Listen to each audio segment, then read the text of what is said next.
فلما فصل طالوت بالجنود قال إن الله مبتليكم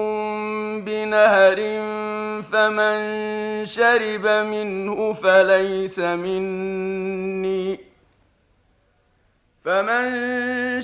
منه فليس مني ومن لم يطعمه فإنه مني إلا من اغترف غرفة بيده فشربوا منه إلا قليلا منهم فلما جاوزه هو والذين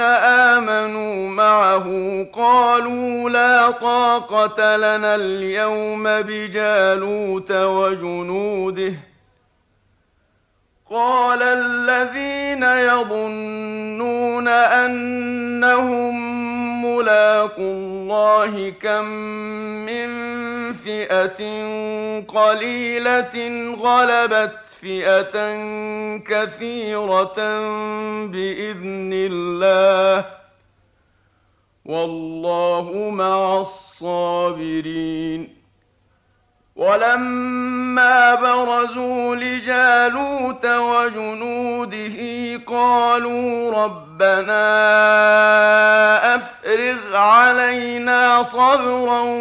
وثبت أقدامنا وانصرنا على القوم الكافرين فهزموهم بإذن الله وقتل داود جالوت وآتاه الله الملك والحكمة وعلمه مما يشاء ولولا دفع الله الناس بعضهم